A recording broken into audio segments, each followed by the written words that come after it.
lagi bersama kita di Suara Dharma. Nah, hari ini kita akan membahas sebuah topik yang sangat menarik. Hari ini kita akan membahas apa nih? Seni mendengarkan dalam perspektif Buddhis. Oke, tapi sebelum itu kita perkenalan dulu ya. Perkenalkan, nama saya Eka Damayanti. Di sini saya bersama dengan rekan saya, Rata Esayoni. Nah, hari ini pembahasan kita mungkin akan sangat menarik ya, Teh, karena Betul. topik ini tuh sering banget dilupakan gitu loh sama semua orang ya. Betul. Nah, apa nih topik yang menarik tuh apa gitu? Jadi di sini saya akan mengambil topik tentang mendengarkan dengan perspektif Buddhis atau mendengarkan dengan cara kesadaran gitu. Oke, dengan kesadaran ya. Oke, karena zaman sekarang tuh banyak orang yang suka hilang ya, maksudnya Hilang arah. hilang arah, hilang kesadaran gitu ya. Jadi kayak mereka tuh hidup itu nggak terarah hidupnya. Betul. Ya kan, apalagi Iya. nih banyak sekali kan ya orang-orang yang apalagi memiliki kondisi mental itu harus didengarkan ya, Teh Iya. ya. Kalau nggak didengarkan ya pasti akan kondisinya memburuk. Betul sekali. Nah, dalam perspektif Buddhis ini apa nih? Mendengarkan ini tuh seperti apa sih? Nah, di sini mendengarkan seperti apa dalam perspektif Buddhis tersendiri ya. Buddha pernah berkata ya rekan-rekan ya, di mana orang bijaksana adalah mereka yang mendengarkan dengan penuh perhatian, bukan hanya ingin didengarkan. Jadi ketika ada seseorang yang curhat ataupun seperti saudara Yanti ingin curhat dengan saya atau ingin Mungkin sharing-sharing lah ya ya. sharing-sharing walaupun responnya mungkin tidak bisa memberikan solusi, intinya yang penting didengarkan. Bener, karena banyak orang tuh sebenarnya kalau kita curhat itu bukan malah saling membandingkan ya, kan Betul. kadang orang kayak gitu ya, kalau kita curhat malah saling membandingkan tentang nasibnya. Iya. Nah, itu juga sebenarnya nggak bagus sih, karena kadang tuh orang tuh hanya ingin didengarkan saja, keluh kesahnya tuh ingin Bagaimana, dicurahkan kayak gitu ya. ya. Kan kadang kalau cuma dipendem aja tuh bisa bikin stres ya. Iya kan? Pasti banyak tuh orang-orang yang kayak gitu, bahkan bisa sampai bunuh diri karena Tuh, tidak didengarkan oleh Iya. orang sekitar. betul. Mungkin rekan-rekan yang melihat ini pasti sering curhat dengan temannya kan, atau curhat dengan rekannya. Setidaknya kita harus memiliki satu orang yang bisa mendengarkan keluh kesah kita, curhat kita lah ya, kayak gitu. Betul, Saudara Yanti.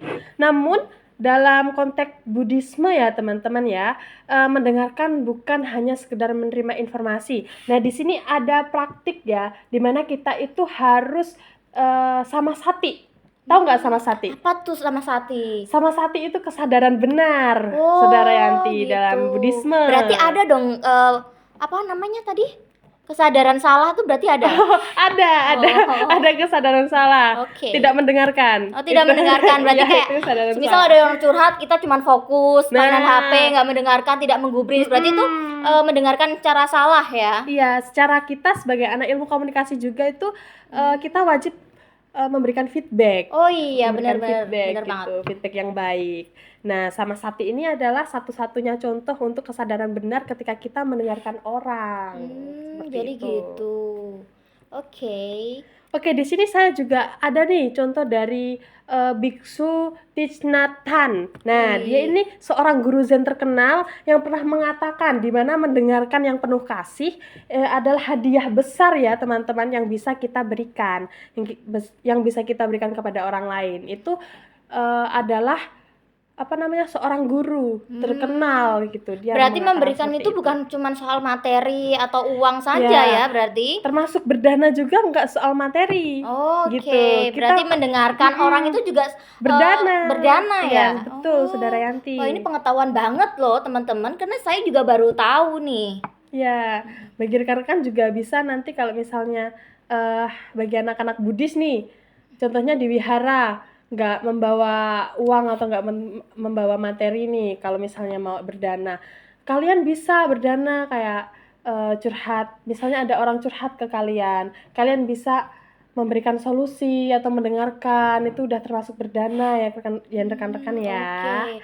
Nah, saya juga pernah dengar nih ya. Dulu murid Sang Buddha itu hanya dengan mendengarkan khotbah dari Sang Buddha itu bisa mencapai pencerahan sempurna. Berarti itu juga termasuk Iya, ya. betul sekali Saudara Yanti. Ya karena dengan mendengarkan kita bisa loh jadi arahat, ya kan? Betul, betul. Ya kan, berarti tuh yang sering-sering dengerin Dhammadesana tapi malah fokus sama HP-nya atau malah ngobrol sama temennya. Nah, itu dikurang-kurangin berarti ya dari sekarang. Tapi mendengarkan dengan berita yang baik, dengan Iya, hal yang baik, itu kan jangan hal positif. yang buruk, yang Kalau positif. semisal ada Bante nih yang lagi ceramah itu kan berarti positif kan? Iya, positif. Iya. Tapi jangan gibah ya. Ya nggak boleh dong gibah. Oke, betul Saudara Yanti. Oke.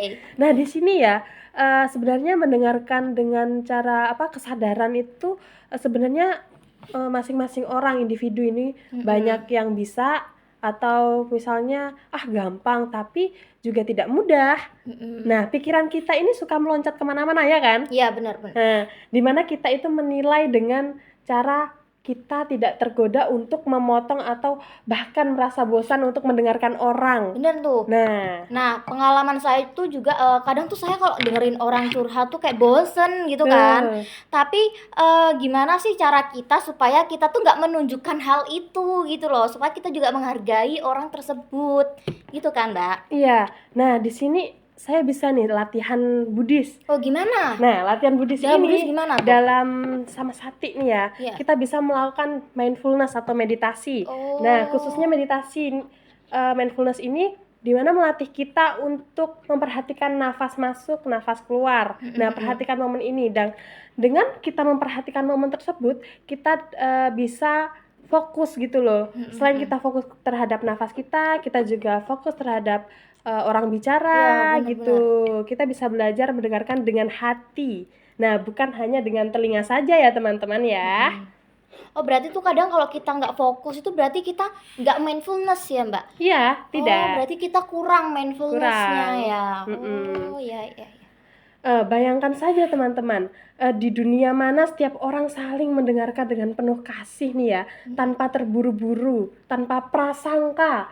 Dunia seperti itu adalah dunia yang damai menurut Iya, saya. pasti tuh damai banget ya, nggak ada Iya. orang yang kayak huru-hara tuh pasti nggak ada, karena dunia kan damai gitu loh. Kalau semua Betul. orang menerapkan mindfulness itu gitu kan, sadar setiap hari, setiap saat gitu kan. Betul. Nah, di sini saya akan memberikan tiga tips ya, Ya. Mbak Yanti ya. Oke.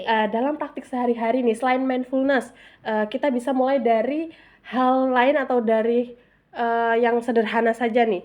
Yang pertama, saat teman kita bicara, letakkan ponsel kalian.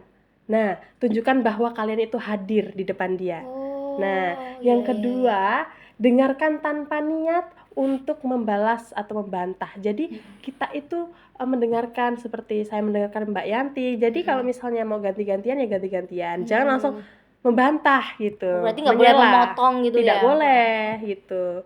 Terus yang ketiga, yaitu bila muncul ketika kita sedang berbincang nih ya, pasti ada konflik atau emosi nih, sering kan ya. Penilaiannya cukup berbeda antara keputusan kita atau keputusan beliau. Nah, cukup sadari saja teman-teman ya, lalu kembali ke mendengarkan. Seperti itu. Jadi salah satu harus ngalah ya. Gitu. Karena kan perbedaan pendapat itu pasti ada lah ya. Betul, Mbak Yanti. Mungkin cukup di sini saja, saya telah memberikan materi tentang samasati ini. Oh, oke. Ini pengetahuan banget ya bagi penonton ya yang mungkin mendengar gitu kan. Karena ini tuh pengetahuan banget buat saya. Karena kan ya mungkin bisa dibilang kalau pengetahuan saya tuh sedikit minim ya, sedikit kurang. Nah, ini buat tambah-tambah nih ya. Oke. Saya juga baru tahu kalau kita bisa tuh mendengarkan itu secara Buddhis, dan itu juga ada prakteknya gitu loh. Iya. Wah, keren banget sih. Nah, mungkin itu saja yang bisa kita sampaikan pada topik kita hari ini ya. Mungkin untuk selanjutnya topik-topik selanjutnya akan kita bahas ke next episode. Oke. Terima kasih sudah mendengarkan. Bye. Semoga apa yang kita bahas menjadi bahan refleksi kalian yang nyata di kehidupan kalian. Oke. Jangan lupa follow Suara Dharma.